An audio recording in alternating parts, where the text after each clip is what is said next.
Hello everyone, इस video के अंदर हम पढ़ने वाले हैं relation between current and drift velocity. इसके अंदर हमारे पास एक कंडक्टर है।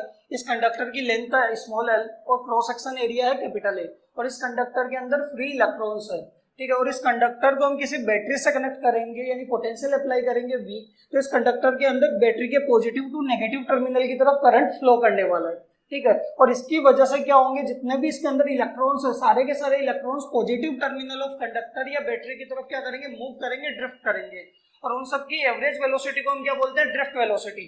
ठीक है, यहाँ पे आप चीज देखना कि करंट जिस डायरेक्शन में जा रहा होगा उसके अपोजिट डायरेक्शन के अंदर सारे के सारे इलेक्ट्रॉन्स क्या करेंगे, मूव करेंगे, और इनकी एवरेज वेलोसिटी क्या होगी, ड्रिफ्ट वेलोसिटी इस तरीके से, और ये भी क्या होगी, करंट के अपोजिट डायरेक्शन के अंदर। तो इसके अंदर हमें बताना है कि इस करंट और ड्रिफ्ट वेलोसिटी के बीच में क्या रिलेशन होने वाला है, इनका क्या एक्सप्रेशन होने वाला है।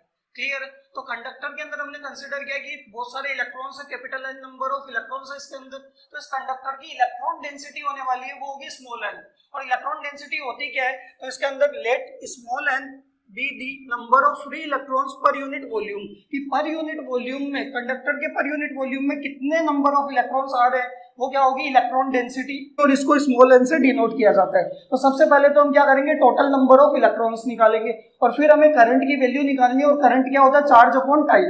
क्लियर है? तो सबसे पहले तो देखो टोटल नंबर ऑफ इलेक्ट्रॉन्स कैसे निकालेंगे, तो हमें पता है कि इलेक्ट्रॉन डेंसिटी कितनी है, इलेक्ट्रॉन डेंसिटी स्मॉल एन वो होगी total number of electrons, total number of free electrons per unit volume, और वॉल्यूम किसका, कंडक्टर का।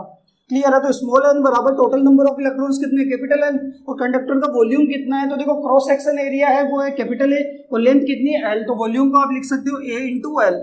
क्लियर है? तो यहां से आप क्या निकाल सकते हो, टोटल नंबर ऑफ इलेक्ट्रॉन्स निकाल सकते हो। तो टोटल नंबर ऑफ इलेक्ट्रॉन्स क्या होंगे कंडक्टर के अंदर,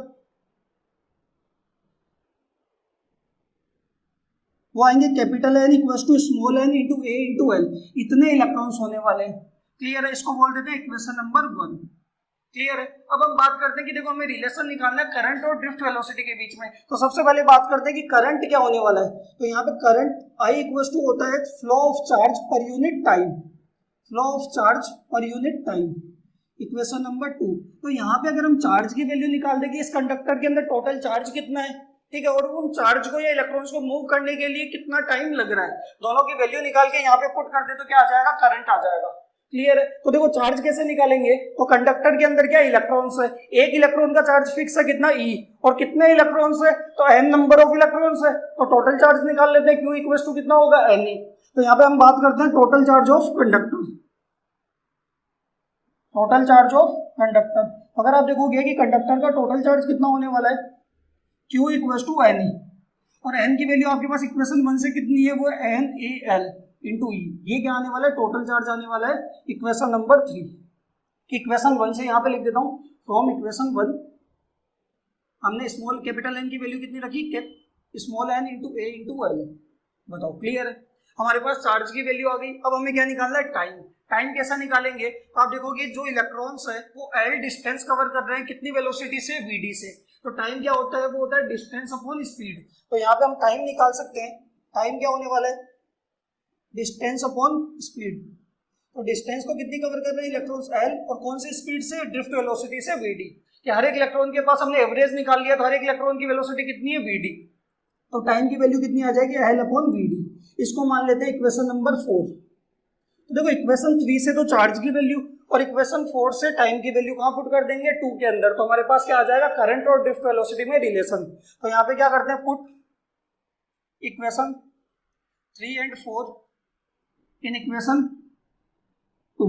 तो यहाँ से अगर आप देखोगे तो आई इक्वल टू चार्ज की वैल्यू तो कितनी है, वो है small N A L into E, और यहाँ पे आपके पास टाइम कितना, एल अपॉन वी डी। तो एल से तो एल क्या हो जाएगा, कैंसिल, तो आई इक्वल टू कितना आ जाएगा, वो आ जाएगा n E a b d. ये आपके पास क्या है, करंट और ड्रिफ्ट वेलोसिटी में रिलेशन। अगर यहाँ से आप ड्रिफ्ट वेलोसिटी निकालोगे तो वो कितना आ जाएगा, आई अपॉन एन ई ए। बताओ क्लियर है? तो यहाँ पे आई तो आपका क्या है, करंट, एन क्या है, इलेक्ट्रॉन डेंसिटी, ई क्या है, चार्ज ऑफ इलेक्ट्रॉन जो कि फिक्स है, ए है cross section area of conductor, और ड्रिफ्ट वेलोसिटी वीडी क्या है, ड्रिफ्ट वेलोसिटी इलेक्ट्रॉन्स की। बताओ क्लियर है? ये आपके पास क्या है, ड्रिफ्ट वेलोसिटी। इसके दो स्पेशल केस की भी बात करते हैं।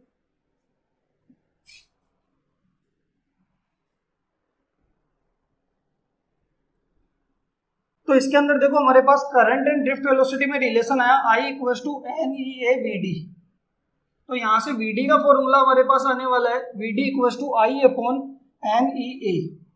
तो इसके अंदर दो स्पेशल केस बनने वाले हैं। तो सबसे पहला स्पेशल केस की बात करते हैं कि अगर आपने करंट कंडक्टर का क्या कर दिया कांस्टेंट, कि आई की वैल्यू क्या कर दी कांस्टेंट, तो ड्रिफ्ट वेलोसिटी जो है वो इनवर्सली प्रोपोर्शनल होने वाली है एरिया के। कि अगर आपने करंट कांस्टेंट कर दिया तो देखो n तो क्या है इलेक्ट्रॉन डेंसिटी, वो कंडक्टर की क्या है पहले से कांस्टेंट होने वाली है, ई चार्ज ऑफ इलेक्ट्रॉन भी कांस्टेंट है, और करंट आपने कांस्टेंट कर दिया तो किस पे डिपेंड करेगी drift velocity cross section area पे। तो यहाँ से और इनवर्सली प्रोपोर्शनल है, तो अगर आप Vd1 अपॉन Vd2 का रेशियो निकालते हो तो वो कितना आएगा A2 अपॉन A1। क्लियर है। और आप एक चीज और ध्यान रखना कि अगर दो कंडक्टर है और दोनों सीरीज में कनेक्ट हो गए तो सीरीज में क्या होने वाला है करंट सेम रहने वाला है, तो उनकी ड्रिफ्ट वेलोसिटी का अगर रेशियो निकालना है तो वो क्या होने वाला है उनके एरिया पे डिपेंड करेगा A2 अपॉन A1। क्लियर है। Vd1 अपॉन Vd2 क्या होगा A2 अपॉन A1। ये पहला केस। अगर सेकंड केस के अंदर बात करें कि अगर आपने area cross section area constant कर दिया तो ड्रिफ्ट वेलोसिटी डायरेक्टली प्रोपोर्शनल होने वाली है किसके, कितना करंट कंडक्टर के अंदर फ्लो कर रहा है उस करंट पे। क्लियर है यहाँ तक। ये हमारे पास relation between current and drift velocity I equals to N E A V D. Clear है यहाँ